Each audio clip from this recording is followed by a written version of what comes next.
Հայրս 70 տարեկան է, երկրորդ կարգի հաշմանդամ, սակայն դեռ նրա տարիքը շատ հեռու է ԽՍՀՄ ժամանակ բանկերում դրված ավանդների փոխհատուցման տարիքին հասնելու համար։ Ինչ որ ծրագրեր ունեք ավելի լայն թվով մարդկանց այդ ծրագրի մեջ ներգրավելու համար։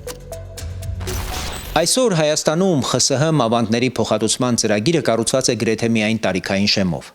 2026 թվականին շահառու են համարվում մինչև 1944 թվականի վերջը ծնված քաղաքացիներ, այսինքն 70-ամյա երկրորդ կարգի հաշմանդամ մարդը, որն իրականում ավելի խոցելի է, դուրս է մնում այս համակարգից միայն այն պատճառով, որ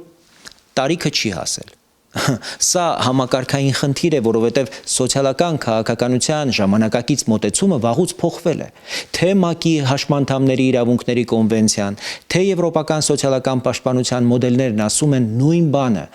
Աջակցությունը պետք է առաջնահերթ հասնի նրան, ով ավելի շատ դրա կարիքն ունի։ Շատ երկրներում նման ծրագրերում կիրառվում է խոցելիության ինդեքս, հաշվի են առնվում հաշմանդամությունը, առողջական վիճակը, եկամուտը,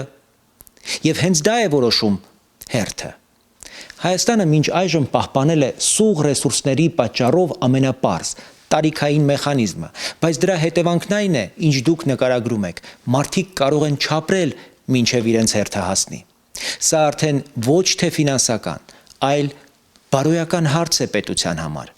Մեր առաջարկած փոփոխությունը հենց այստեղ է, նույն օրենքում ավելացնել խոցելի խմբերի առաջնահերթություն, որպեսզի առաջին եւ երկրորդ խմբի հաշմանդամ քաղաքացիների համար տարիքային շեմը մեղմվի կամ չկիրառվի եւ փոխհատուցումը տրվի արագացված,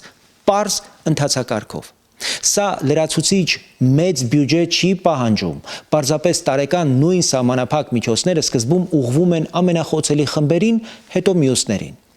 Այդպես են անում եվրոպական սոցիալական համակարգերը եւ այդպես է պահանջում նաեւ արդարության սկզբունքը։ Ձեր հայրը պետք է զգա, որ պետությունն իրեն տեսնում է նախևառաջ որպես մարդ, որի ժամանակը եւ առողջությունը սահմանափակ են։ Մենք հենց դրա համար ենք պայքարում, որպեսզի պետությունը երբեք չասի՝ տարեց հաշմանդամ քաղաքացուն, սպասեք, այլ ասի՝ դուք կարևոր եք հիմա։ Եթե ուզում եք, որ այս փոփոխությունը իրական դառնա, միացեք մեզ, որովհետև ձեր հոր նման մարդկանց արժանապատվությունը պետության իրական չափանիշն է։